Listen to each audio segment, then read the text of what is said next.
Un hommage place de la République à Paris et dans de nombreuses villes de France dimanche dernier. Un hommage à un enseignant qui ne faisait que son métier. Samuel Paty, assassiné pour avoir montré une caricature de Mahomet dans son cours d'histoire. Ça aurait pu arriver dans mon lycée, ça aurait pu arriver à un de mes collègues, ça aurait pu m'arriver à moi. Moi, je suis professeur de sciences de la vie et de la terre. Quand je parle d'évolution, quand je parle de reproduction, quand je parle de sexualité, de contraception, parfois ça peut être compliqué.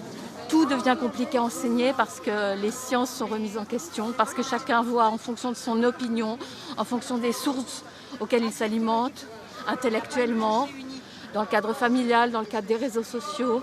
Et notre parole à nous a très peu de poids. Passé l'horreur et la sidération, le temps des questions. Comment enseigner la laïcité dans un pays où l'influence de la religion franchit de plus en plus souvent les portes de l'école? Si on n'est pas instruit, on ne peut pas penser librement, parce qu'il faut des mots pour ça. Et les mots, on les apprend à l'école.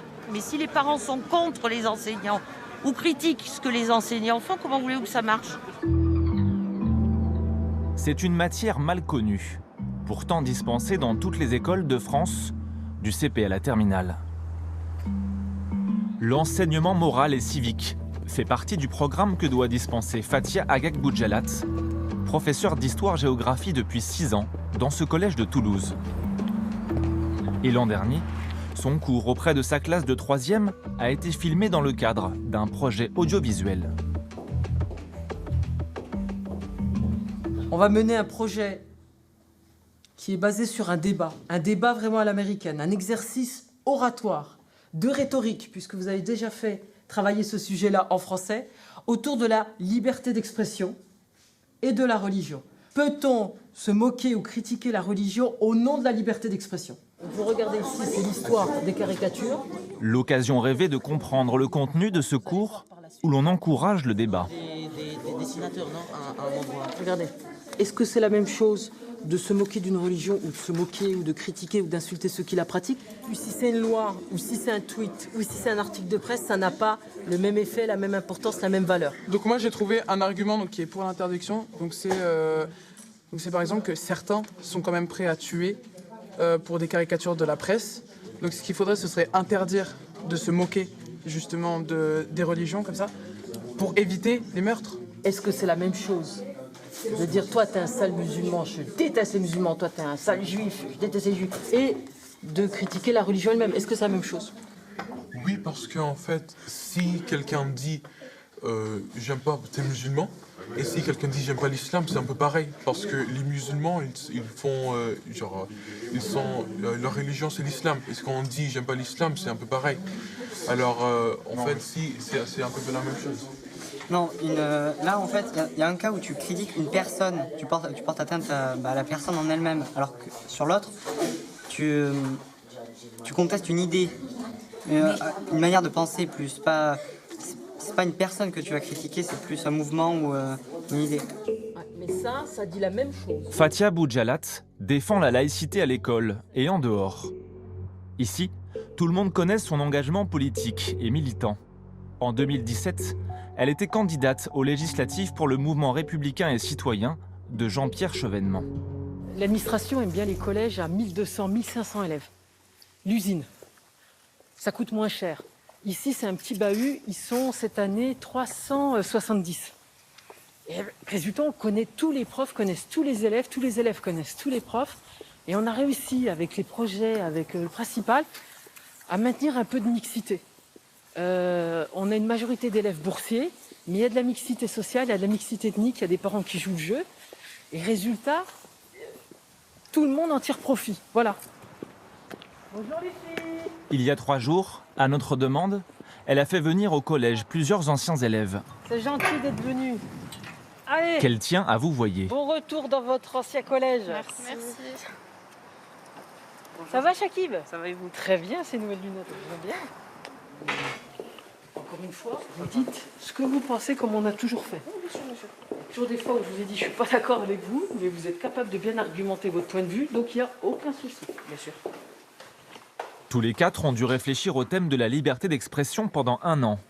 à partir de cette série de documents, des textes, des tweets et des caricatures. Les fameuses caricatures de Mahomet qui ont été publiées par Charlie Hebdo et qui ont conduit à ce massacre. La fameuse étude sur les unes de Charlie Hebdo, et donc regardez, sur toutes les unes, 336 sur la politique. Seulement 7 sur l'islam. 21 contre le christianisme. Donc ceux qui disent que Charlie Hebdo ciblait les musulmans, c'est du mensonge. Il y a beaucoup de mensonges et il y a beaucoup de manipulations. Il faut tout leur montrer. Il faut leur montrer les caricatures pour vous. Le problème, c'est la limite. Une fois que vous acceptez de poser une limite en disant on ne montre pas les caricatures, il y a un effet cliquet. Il y a des élèves qui sont choqués parce que quand on parle de la mythologie grecque, il y a des statues nues. Donc ils ne veulent pas non plus les statues nues. Donc où c'est qu'on met la limite? On la met pour la religion, on la met pour l'art, on la met où en fait? On la met pour la mixité, on la met où? Les religieux ne sont pas les arbitres de ce qu'on a le droit de dire ou non. C'est le législateur, c'est la nation, c'est eux quand ils auront 18 ans. Voilà. Je montrais aussi cette photo où un artiste a pris une photo d'un crucifix plongé dans un bol d'urine. Donc même les élèves musulmans, quand je leur dis ça, ils sont choqués parce qu'ils se disent mais comme c'est insultant. Et un groupe de catholiques avait attaqué, essayé de détruire cette photographie. Donc voilà, je montre différents documents. L'enjeu, c'est bien de développer leur regard critique. Et visiblement, à entendre ces anciens élèves, ils savent défendre leur propre opinion. La majorité des élèves, des garçons d'ailleurs, disaient qu'en fait, c'était tous les musulmans qui étaient traités de cons. Alors qu'il a fallu leur expliquer qu'en fait, les cons, ce sont les extrémistes. Les cons, ce sont les assassins. Et là, les élèves disent « Ah ouais, bah oui, dans ce sens-là, on est d'accord. » C'est très compliqué. La caricature, c'est vraiment un outil pédagogique extrêmement complexe à étudier avec les élèves. Est-ce que c'est facile de les comprendre, justement, en effet? C'est pas forcément simple. C'est jamais facile de comprendre du second degré, mais je trouve ça, je sais pas, j'ai pas d'opinion sur ce genre d'article, parce que critiquer la religion, on a le droit de le faire. Chaque Français a le droit de le faire, mais franchement, j'en vois pas l'intérêt. Je vois pas l'intérêt parce que sur ce genre d'article, je pense que même s'ils veulent représenter l'actualité, il y a d'autres façons de le faire, et que le représenter de cette façon, c'est seulement pour chercher le buzz et pour chercher à s'attirer les regards, tout simplement. Donc j'en vois pas forcément l'intérêt. Mais ils ont le droit de le faire, hein, et ils sont tout à fait dans leur droit.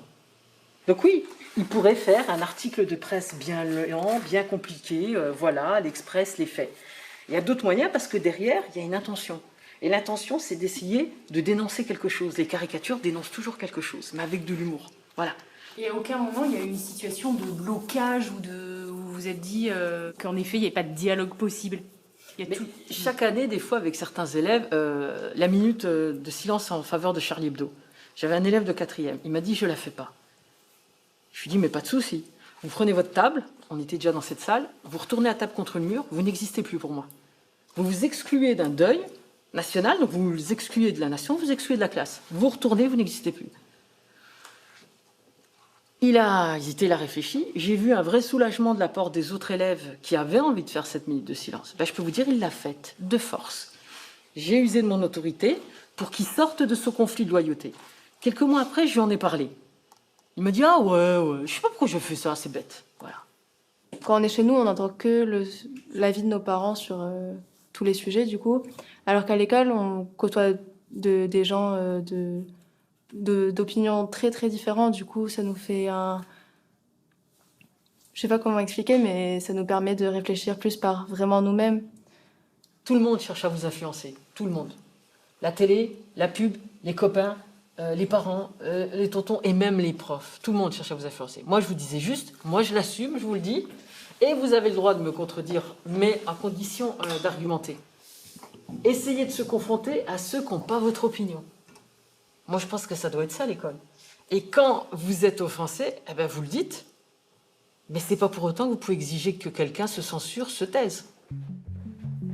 Selon les écoles et l'ambiance qui s'y est installée, c'est parfois visiblement beaucoup plus compliqué d'enseigner ces notions. Au point que cet autre professeur d'histoire géo n'a accepté de témoigner qu'à condition de rester anonyme. Bon, vu le contexte, vu le fait que, manifestement, il est possible de jeter les profs en pâture sur les réseaux sociaux, de déclencher des lynchages qui sont pas juste en plus des lynchages au sens figuré mais au sens propre, je préfère garder l'anonymat. Quand nous le rencontrons 3 jours après la mort de Samuel Paty, ce professeur d'histoire est encore bouleversé.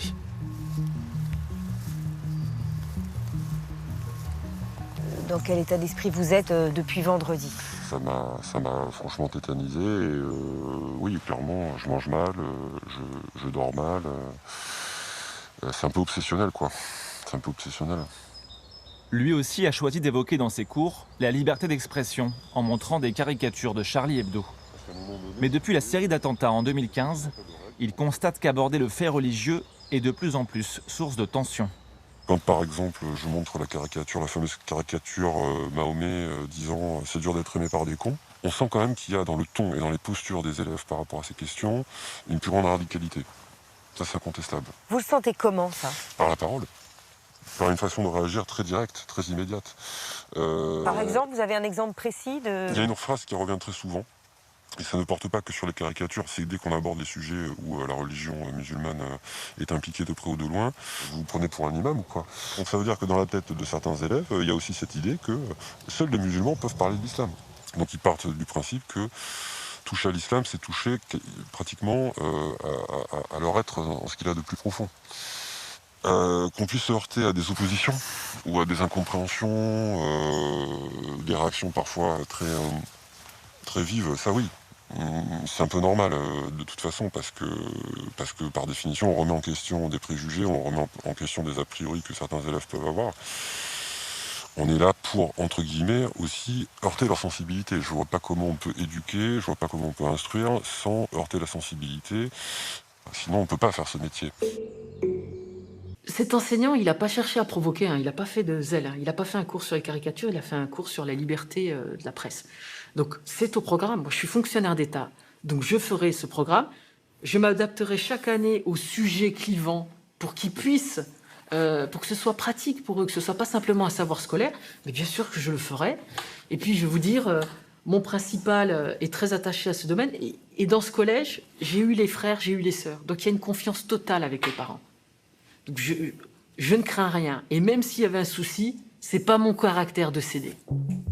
Fathia Boujalat n'a jamais fait remonter d'incident auprès de sa hiérarchie. Le 13 octobre dernier, le ministre de l'Éducation a dévoilé les derniers chiffres. Entre septembre 2019 et mars 2020, 935 atteintes à la laïcité à l'école ont été officiellement signalées. 935 sur 60 000 établissements et 12 millions d'élèves. Dans la marche blanche organisée à Conflans dans les Yvelines, en hommage aux professeurs assassinés, certains enseignants s'interrogeaient sur l'après. Pauline et Fabrice se demandent comment ils vont aborder la rentrée. On est choqués, mais en tout cas pour ma part, je me questionne sur le après en fait, me dire comment je dois me positionner. Est-ce que je dois faire attention à ce que je dis? Et surtout, avec les enfants, les parents, est-ce que je peux avoir toujours cette même relation en fait? Moi, je me suis jamais senti en danger. Là, moi, je me questionne vraiment.